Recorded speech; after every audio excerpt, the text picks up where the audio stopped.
Fitin10 Nation, welcome to day 32.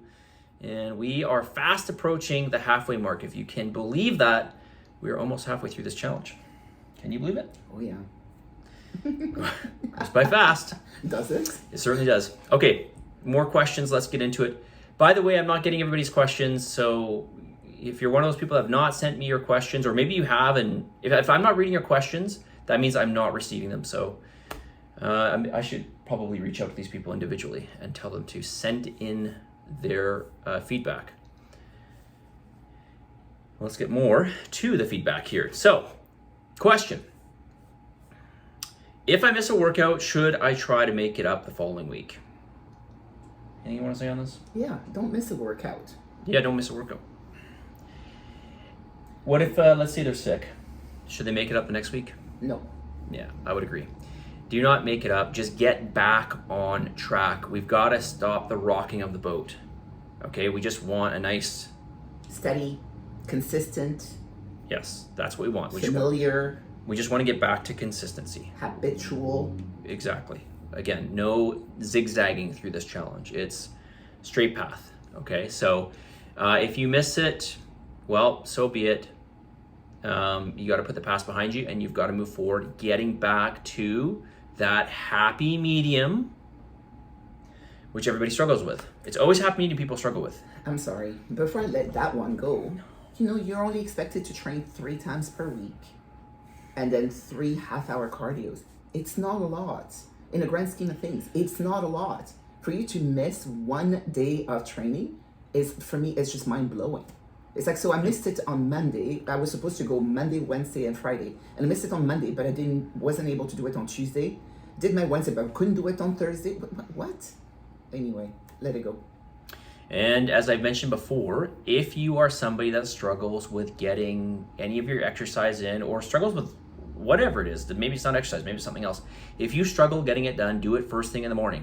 You'll have the most will. You'll have the least resistance first thing in the morning. So do first thing. Okay, similar question here. If I overeat on one day, should I restrict calories the next day? What do you say? No. Yeah, again, no zigzagging in this. You just get back on the main course and keep that steady, straight path. Okay, there's no making up for mistakes, or else this gets, you can see where this goes, right? You get into these periods of not eating very much and then periods of eating a lot. So no. And next thing you know, you're eating even more because you're hungry from the day before. Ridiculous. Yeah, you can't set up habits and healthy patterns by, trying to make up for things. All right, Martina, let's move right along here. But these are great. This is a great question because it is one that we get frequently. So absolutely.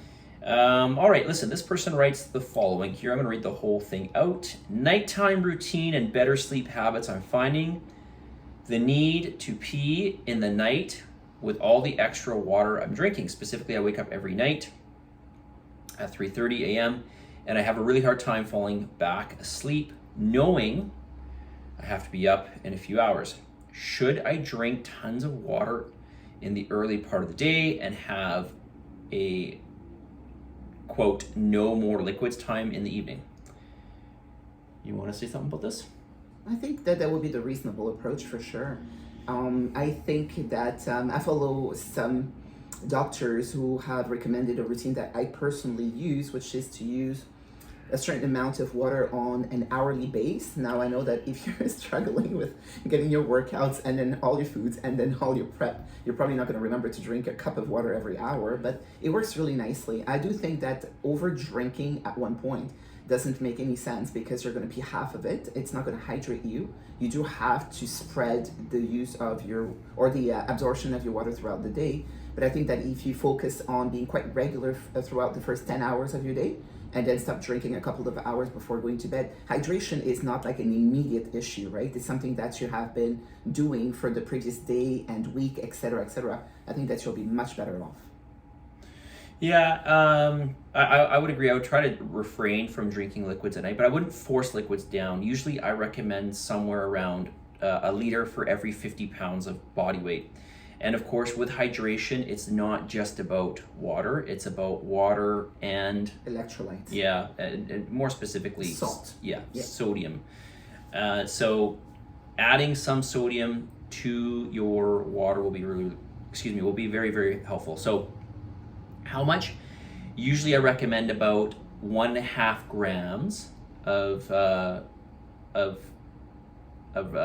pink salt for every liter. So a teaspoon of pink salt is about 5.5 grams of salt. So if you do the math on it, sorry about this, do the math on it, about a quarter of a teaspoon. Okay, quarter of a teaspoon add a quarter teaspoon pink salt to your water. And there's different kinds of pink salt you can get, and it doesn't have to be pink salt, but I say pink salt, say over table salt, just because it's got a better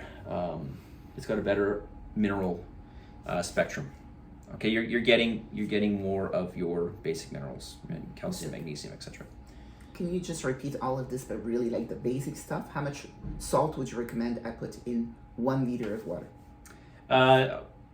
About a quarter teaspoon, okay, for every liter. Excellent. All right. Now, do you have anything else you want to add to this? No? Didn't you have something that you wanted to say about Huberman?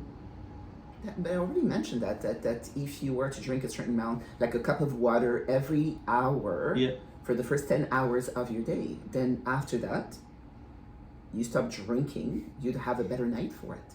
Yeah.